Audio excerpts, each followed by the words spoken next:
Good morning, boys and girls. It's Friday, May the 8th. So I want to give a shout out to John Weston and Christian. Tomorrow will be the 9th, so I want to do a shout out to Ariana and Patrick.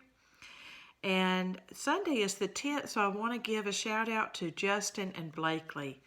And as you know, Sunday is Mother's Day, so we all want to give a shout out to our mothers, our grandmothers, our aunts, our stepmoms, our adopted moms, our godmothers, our aunties, whatever women are in your life that help take care of you and bless you in any way. We just want to appreciate you guys and thank them.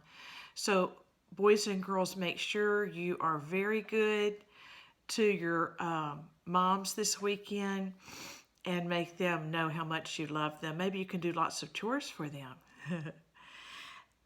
Okay, guys, I've read a lot of your stories that you've written about the cat and the dog. Some are really funny, some are just really interesting.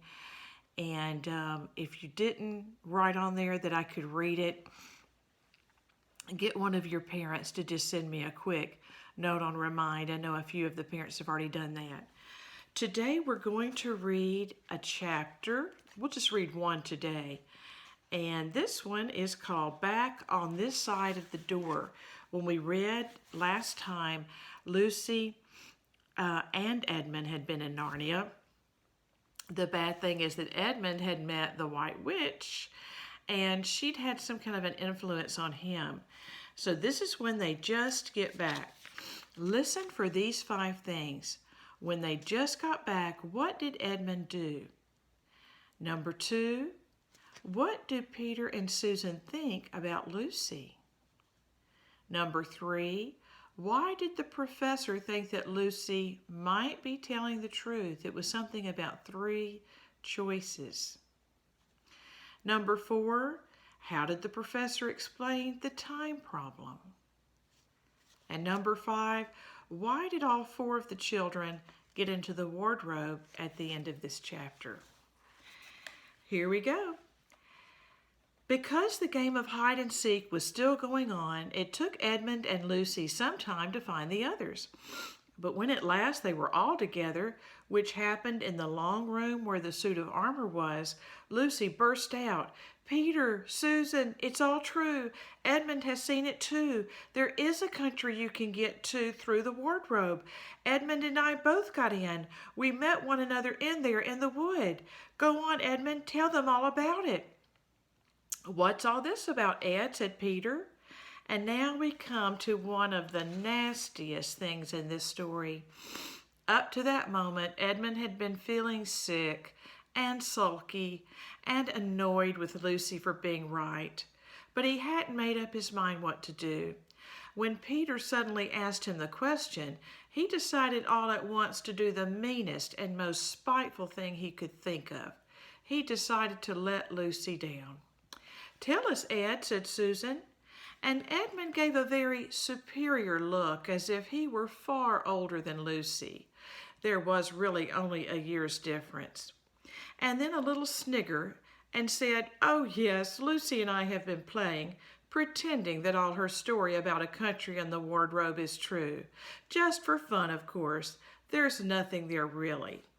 Poor Lucy gave Edmund one look and rushed out of the room. Edmund, who was becoming a nastier person every minute, thought that he had scored a great success and went on at once to say, "There she goes again. What's the matter with her? That's the worst of young kids. They always—" "Look here," said Peter, turning on him savagely. "Shut up. You've been perfectly beastly to Lou ever since she started this nonsense about the wardrobe, and now you go playing games with her about it and setting her off again. I believe you did it simply out of spite." "But it's all nonsense," said Edmund, very taken aback. "Of course it's all nonsense," said Peter. "That's just the point. Lou was perfectly all right when we left home, but since we've been down here she seems to be either going queer in the head or turning into the most frightful liar. But whichever it is, what good do you think you do by jeering and nagging at her one day and encouraging her the next? I thought, said Edmund, but he couldn't think of anything to say. You didn't think anything at all, said Peter. It's just spite. You've always liked being beastly to anyone smaller than yourself. We've seen that at school before now. Do stop it, said Susan. It won't make things any better having a row between you two. Let's go and find Lucy. It was not surprising that when they found Lucy a good deal later, everyone could see that she had been crying. Nothing they could say to her made any difference. She stuck to her story and said, I don't care what you think, and I don't care what you say. You can tell the professor, or you can write to Mother, or you can do anything you like. I know I've met a fawn in there, and I wish I'd stayed there, and you were all beasts, beasts. It was an unpleasant evening. Lucy was miserable, and Edmund was beginning to feel that his plan wasn't working as well as he had expected. The two older ones were really beginning to think that Lucy was out of her mind. They stood in the passage talking about it in whispers long after she'd gone to bed. The result was, the next morning they decided that they really would go and tell the whole thing to the professor. He'll write to Father if he thinks there really is something wrong with Lou, said Peter. It's getting beyond us. So they went and knocked at the study door, and the professor said, Come in, and got up and found chairs for them and said he was quite at their disposal. Then he sat listening to them with the tips of his fingers pressed together and never interrupting, till they had finished the whole story. After that he said nothing for quite a long time. Then he cleared his throat and said the last thing either of them expected. How do you know, he asked, that your sister's story is not true? Oh, but, began Susan, and then stopped. Anyone could see from the old man's face that he was perfectly serious. Then Susan pulled herself together and said, But Edmund said they'd only been pretending. That is a point, said the professor, which certainly deserves consideration. Very careful consideration. For instance, if you will excuse me for asking the question, does your experience lead you to regard your brother or your sister as the more reliable? I mean, which is the more truthful? That's just the funny thing about it, sir, said Peter. Up till now, I'd have said Lucy every time. And what do you think, my dear? Said the professor, turning to Susan. Well, said Susan, in general, I'd say the same as Peter. But this couldn't be true. All this about the wood and the fawn? That is more than I know, said the professor, and a charge of lying against someone whom you have always found truthful is a very serious thing. A very serious thing indeed. We were afraid it mightn't even be lying, said Susan. We thought there might be something wrong with Lucy. Madness, you mean? Said the professor quite coolly. And by madness they mean like she's gone crazy. Oh, you can make your minds easy about that. One has only to look at her and talk to her to see that she is not mad. But then, said Susan, and stopped. She had never dreamed that a grown-up would talk like the professor and didn't know what to think. Logic, said the professor, half to himself. Why don't they teach logic at these schools? There are only 3 possibilities. Either your sister is telling lies, or she is mad, or she is telling the truth. You know she doesn't tell lies, and it is obvious that she is not mad. For the moment then, and unless any further evidence turns up, we must assume that she is telling the truth. Susan looked at him very hard and was quite sure from the expression on his face that he was not making fun of them. But how could it be true, sir? Said Peter. Why do you say that? Asked the professor. Well, for one thing, said Peter, if it was real, why doesn't everyone find this country every time they go to the wardrobe? I mean, there was nothing there when we looked. Even Lucy didn't pretend there was.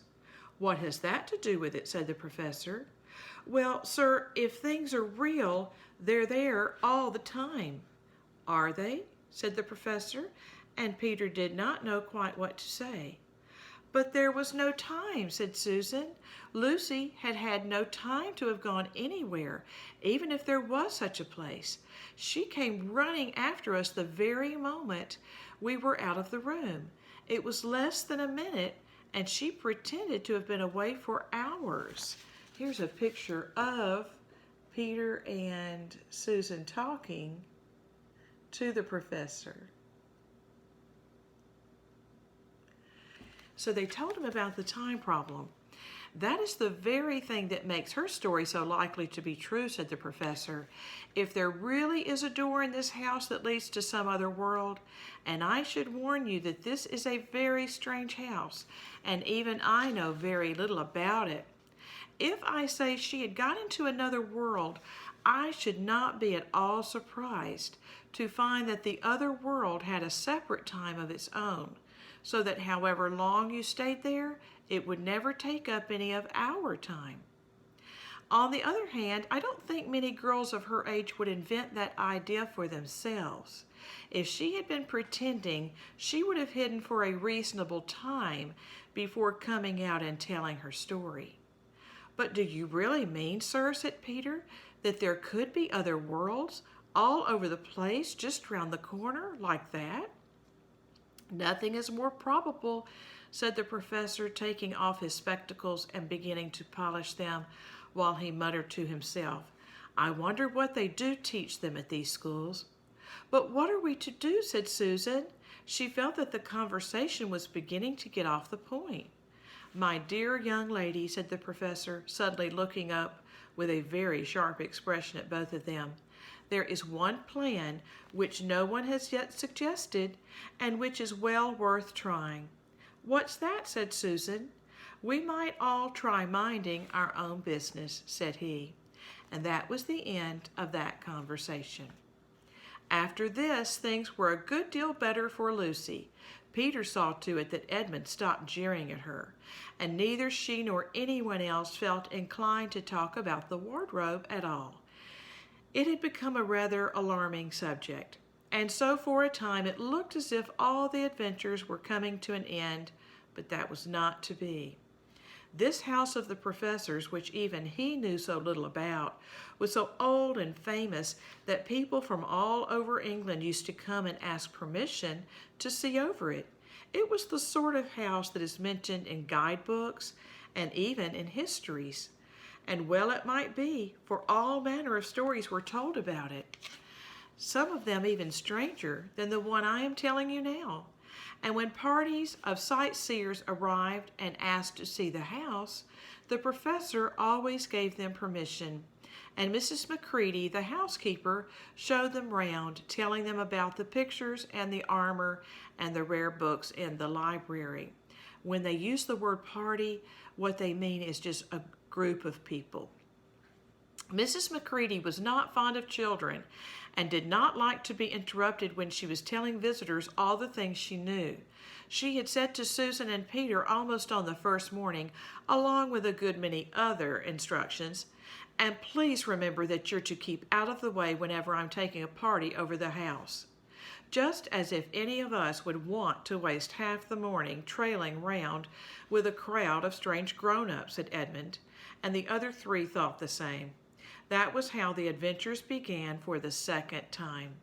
A few mornings later, Peter and Edmund were looking at the suit of armor and wondering if they could take it to bits when the two girls rushed into the room and said, Look out, here comes the Macready and a whole gang with her.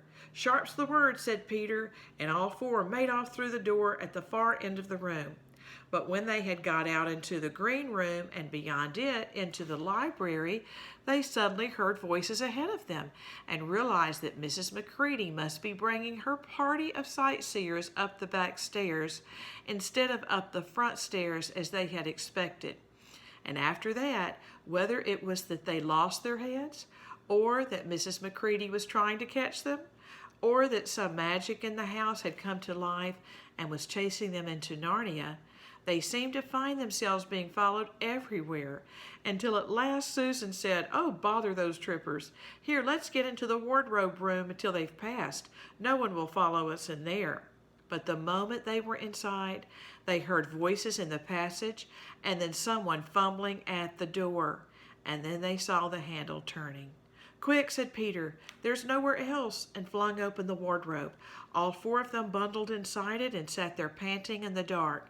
Peter held the door closed but did not shut it, for of course he remembered, as every sensible person does, that you should never, never shut yourself up in a wardrobe.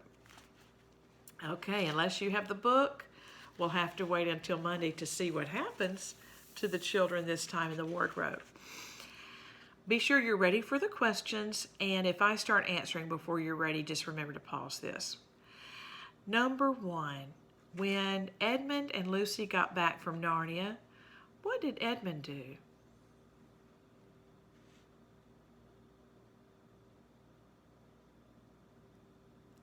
The answer, he pretended like he had never been to Narnia and that he and Lucy had only been playing. Number 2, what did Peter and Susan think about Lucy?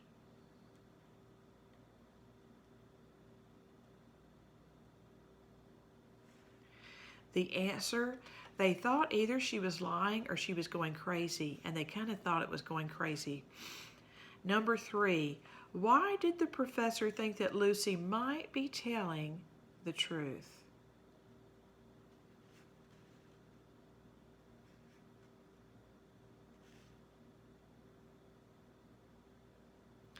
The answer, he said there were 3 possibilities. Either she was lying and she wasn't known to be a liar, or she was crazy, mad is the word they used for crazy, and he could tell she wasn't, or she could be telling the truth, so he felt like she must be telling the truth. Number 4, how does the professor explain the time problem?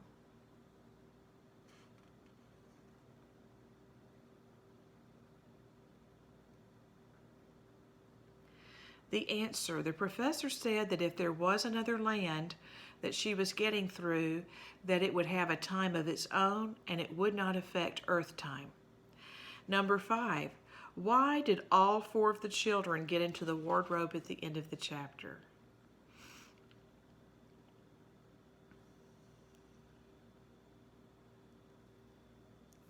Okay, the answer is that they were trying to get away from Mrs. McCready, the housekeeper, and the sightseers that were with her. Have a great weekend. Be good to your mamas.